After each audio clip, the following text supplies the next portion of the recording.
अस्सलाम वालेकुम first year student. आज हम जो टॉपिक स्टार्ट कर रहे हैं टैक्योफाइटा की क्लासिफिकेशन है, जिसमें सब डिविजन्स हम पढ़ रहे हैं। साइलोप्सीडा पढ़ा, लाइकोप्सीडा पढ़ा, शिफ्नोप्सीडा, टेरिडोफाइटा की क्लासिफिकेशन भी पढ़ी। आज हम पढ़ रहे हैं सब डिवीज़न स्पर्मोप्सीडा।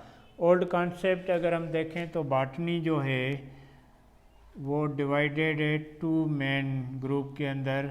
एक हैं क्रिप्टोगेम्स और दूसरे हैं phanerogams. Cryptogams further divided into three main groups: Thallophyta,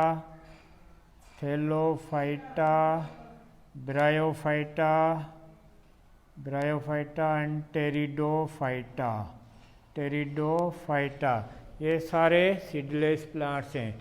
phanerogams जो हैं, जिनको स्पर्मेटोफाइटा भी कहते हैं, स्पर्मेटोफाइट्स भी कहते हैं, ये जो है सीडी प्लांट्स कहलाते हैं और ये रखे गए हैं सब डिवीज़न स्पर्मोप्सीडा के अंदर। और ये स्पर्मेटोफाइटा जो हैं दो मेजर ग्रुप में डिवाइडेड हैं। एक हैं जेमनोस्पर्म्स, दूसरे हैं एंजियोस्पर्म्स।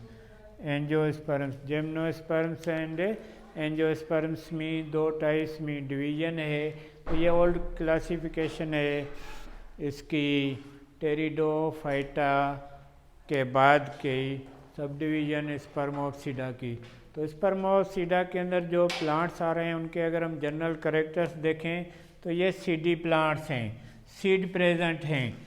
सीड जो हैं फर्टिलाइज्ड ओव्यूल है, मीन्स ये ऐसे प्लांट्स हैं जिनके अंदर ओव्यूल प्रोड्यूस होता है और ओव्यूल जो है वो जब फर्टिलाइज होता है उसके अंदर जो एग बन रहा है वो फर्टिलाइज होता है तो वो मॉडिफाई हो जाता है सीड के अंदर। कुछ ऐसे प्लांट्स हैं स्पर्मोप्सीडा के अंदर जिनके सीड नेक्ड होते हैं, ओपन होते हैं, वो किसी कार्पेल के अंदर इनक्लोज नहीं होते हैं, उनको जेमनोस्पर्मिक प्लांट्स कहते हैं। दूसरे हैं एंजियोस्पर्म ऐसे प्लांट्स हैं जिनका सीड इनक्लोज्ड होता है ओवरी के अंदर और ओवरी बाद में मॉडिफाई हो जाती है फ्रूट के अंदर। तो ये फ्रूटलेस प्लांट्स भी कहलाते हैं, फ्लावरलेस प्लांट भी कहलाते हैं, क्योंकि गाइनोशियम नहीं होता है इनके अंदर और नहीं इनके अंदर जो है फ्रूट प्रोड्यूस होता है, ओवरी होती है। तो विदाउट ओवरी ओव्यूल डायरेक्ट जो है मेन एक्सिस है उससे प्रोड्यूस होता है। तो आज हम जेमनोस्पर्मिक प्लांट्स की क्लासिफिकेशन, उनके कैरेक्टर्स, उनका लाइफ साइकिल पढ़ रहे हैं। उसके बाद एंजियोस्पर्मिक प्लांट्स आएंगे, flowering plants, CD and fruits जिनमें होते हैं वो पढ़ेंगे।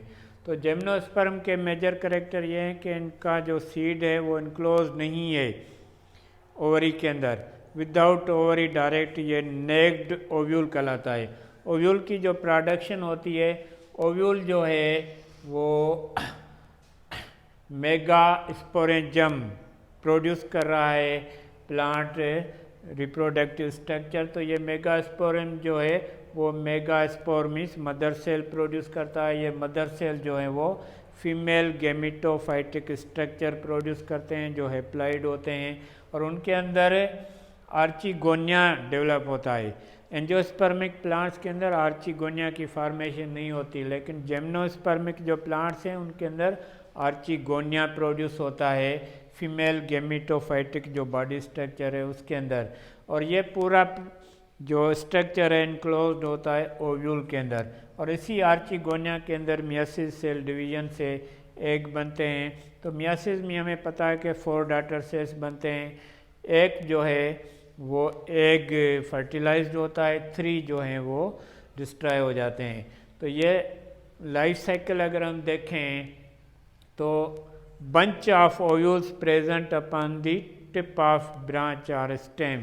तो स्टेम के टिप पे जो बंच ओव्यूल का प्रोड्यूस हो रहा है उसको बेसिकली कोन कहते हैं। जैसे क्लस्टर है ग्रेपस का, अंगूरों का गुच्छा हम देख रहे हैं, तो इसी टाइप के ओव्यूल्स जो हैं वो टिप पे प्रोड्यूस होके गुच्छा बनाते हैं, उसको कोन कहते हैं। ये कोन दो टाइप के होते हैं जो जिम्नोस्पर्मिक प्लांट्स के अंदर। एक मेल कोन होता है जो मेल प्लांट के अंदर प्रोड्यूस होता है, दूसरा होता है फीमेल कोन जिसमें फीमेल रिप्रोडक्टिव स्ट्रक्चर प्रोड्यूस होता है। तो मेल कोन में अगर हम देखें तो दोनों प्लांट ये स्पोरोफाइटिक हैं, मीन्स डिप्लॉयड सेल्स पे सेल्स मिलके बॉडी स्ट्रक्चर बनाते हैं। इसमें ट्रू रूट भी होती है, स्टेम भी होती है, लीफ भी होते हैं। तो इनका लाइफ साइकिल अगर हम देखें तो स्पोरोफाइटिक जो मेल प्लांट है उसमें मेल कोन बन रहा है और मेल कोन के अंदर ही ओव्यूल्स प्रोड्यूस हो रहे हैं। ओव्यूल में क्या होता है, पहले माइक्रोस्पोरेंजियम की प्रोडक्शन होती है कोन के लेटरल साइड से बंच की सूरत में, और ये माइक्रोस्पोरेंजियम जो है वो माइक्रोस्पोर बनाते हैं, मदर सेल बनाते हैं। इसी मदर सेल से male gametophytic body structure develop होता है जो हैप्लॉइड होता है, और इसी मेल गैमेटोफाइटिक के अंदर पोलन सैक की प्रोडक्शन होती है, और पोलन सैक के अंदर पोलन ग्रैंड्स प्रोड्यूस होते हैं। ये पोलन ग्रैंड्स जो हैं उनके अंदर दो पोलन न्यूक्लियाई होते हैं और दूसरा मेल गैमेट होता है। तो ये मेल कोन के अंदर जो प्रोसेस हो रहा है पोलन ग्रैंड्स की फॉर्मेशन का।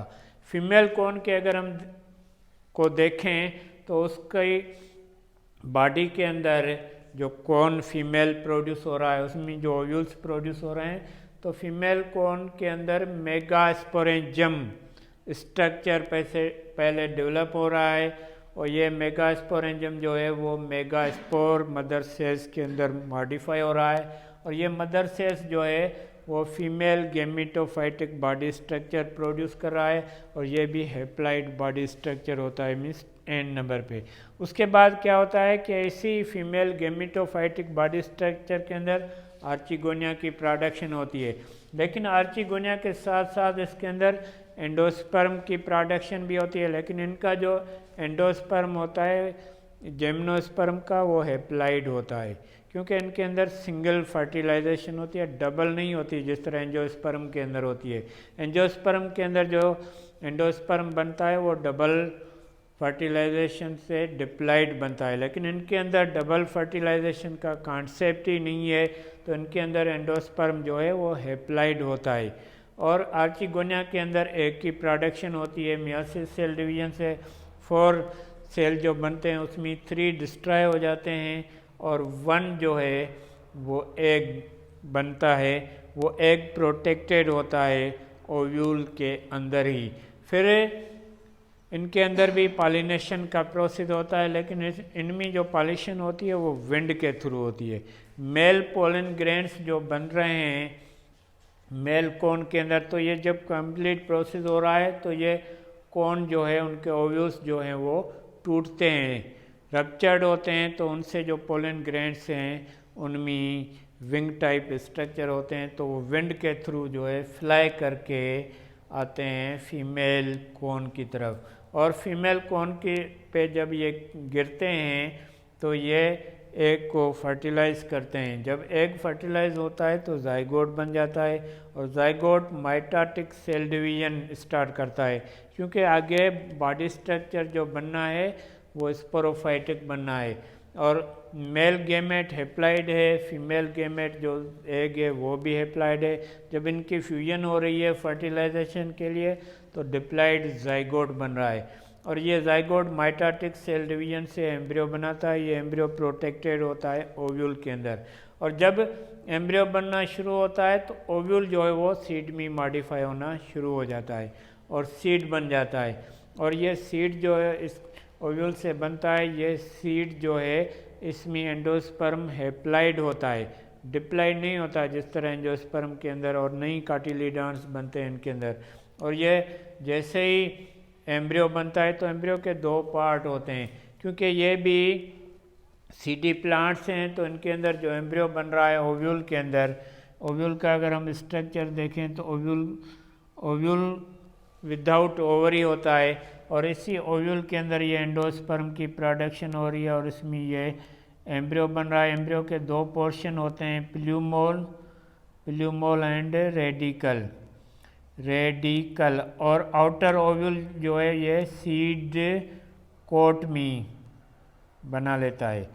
तो ये प्लूमोल से हमेशा शूट निकलती है और रेडिकल से रूट निकलती है। तो रेडिकल्स जर्मिनेशन जब होती है, रेडिकल से रूट निकल के ज़मीन की तरफ जाएगी और प्लूमोल से शूट निकल के बाहर आएगी। तो ये जर्मिनेशन के बाद ये दोबारा स्पोरोफाइटिक बॉडी स्ट्रक्चर का प्लांट प्रोड्यूस होता है। मॉर्फोलॉजिकल कैरेक्टर्स अगर हम देखें तो इनके अंदर रूट जो होती है जिम्नोस्पर्म के अंदर वो टैप रूट होती है। टैप रूट ऐसा टाइप है रूट का जो सीड से निकलती है। सीड के एम्ब्रियो के रेडिकल से जो रूट निकलती हैं उनको टैप रूट कहते हैं। और टैप रूट का स्ट्रक्चर अगर हम देखें 3 मेन पार्ट्स में ये मॉडिफाई हो जाती है।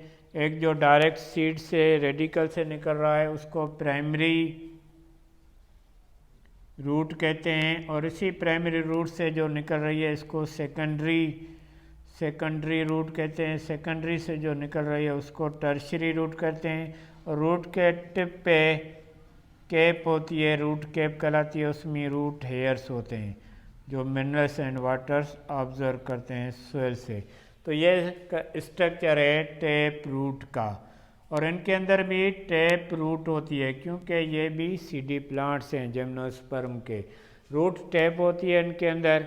उसके बाद इनके अंदर जो स्टेम होती है, स्टेम इनके अंदर अरेक्ट होती है, वुडी भी होती है। और इनकी स्टेम के अंदर जो है सेकेंडरी ग्रोथ में जो दोनों कैम्बियम बनती हैं, कार्प कैम्बियम भी बन रहा है और वस्क्यूलर कैम्बियम भी बन रही है। जाइलम एंड फिलोएम के अंदर दोनों कैम्बियम्स बन रही हैं, तो इनकी विड्थ भी बढ़ती है। स्टेम अरेक्ट होती है, ब्रांच, और उसके बाद लीफ जो इनके अंदर होता है, लीफ सिंपल भी होते हैं इनके अंदर, और यूनिपिनेट कंपाउंड लीफ भी होते हैं। यूनिपिनेट कंपाउंड लीफ हमने टाइप्स जो लीफ के पढ़े थे। यूनिपिनेट ऐसे कंपाउंड लीफ में जिनकी मिडरब रेचिस में कन्वर्ट हो रही है, और रेचिस के ऊपर वेन्यूस पिन्योस होते हैं, वेंट्स एंड वेनलेट्स का नेटवर्क होता है। यूनिपिनेट कंपाउंड लीफ होते हैं। और ये प्लांट्स जिम्नोस्पर्मिक जो प्लांट्स होते हैं ये फ्रूटलेस प्लांट है, इनमें कोई फ्रूट नहीं होता, नहीं फ्लावर्स होते हैं इनके अंदर। ओव्यूल डायरेक्ट प्रोड्यूस हो रहा है विदाउट ओवरी। नेक्ड ओव्यूल होता है, तो इनके सीड जब बनते हैं तो वो भी नेक्ड होते हैं, किसी भी कवरिंग में इनक्लोज्ड नहीं होते। तो ये मेन कैरेक्टर्स हैं, मेजर कैरेक्टर्स हैं स्पर्मोप्सिडा क्लास के, और इनको भी क्लासीफाई किया गया है 4 क्लासेस के अंदर। सबसे बड़ा 100 मीटर टॉल प्लांट है जो केकैया डेंट्रोम जिसका नाम है बॉटनिकल, ये 100 मीटर टॉल प्लांट होता है। जिम्नोस्पर्मिक प्लांट्स बेसिकली माउंटेन एरिया में होते हैं।